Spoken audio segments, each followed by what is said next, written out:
के बेहद महत्वपूर्ण कवि सर्वेश्वर दयाल सक्सेना की एक कविता और जिसका शीर्षक है देश कागज पर बना नक्शा नहीं होता, उसका पाठ मैं आप सबके बीच कर रहा हूँ।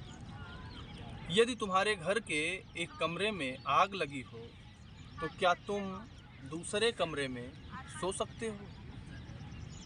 यदि तुम्हारे घर के एक कमरे में लाशें सड़ रही हों तो क्या तुम दूसरे कमरे में प्रार्थना कर सकते हो?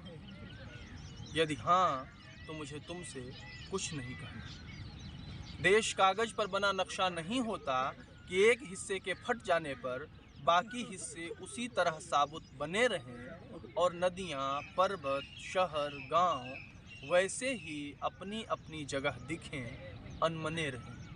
यदि तुम यह नहीं मानते तो मुझे तुम्हारे साथ नहीं रहना है। इस दुनिया में आदमी की जान से बड़ा कुछ भी नहीं।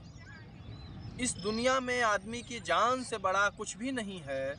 न ईश्वर, न ज्ञान, न चुनाव।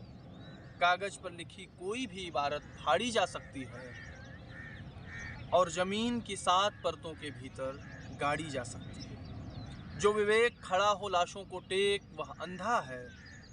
जो शासन चल रहा हो बंदूक की नली से हत्यारों का धंधा है।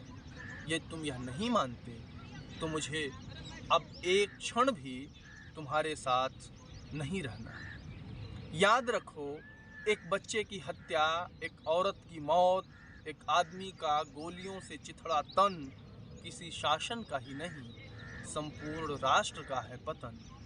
ऐसा खून बहकर धरती में जज्ब नहीं होता, आकाश में फहराते झंडों को काला करता है।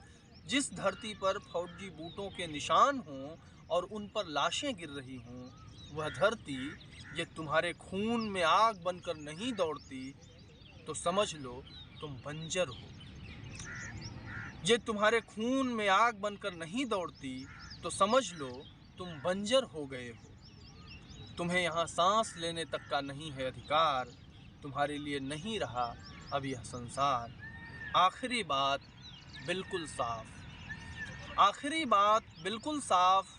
किसी हत्यारे को कभी मत करो माफ़। चाहे हो वह तुम्हारा यार, धर्म का ठेकेदार, चाहे लोकतंत्र का स्वनाम धन्य पहरेदार। शुक्रिया।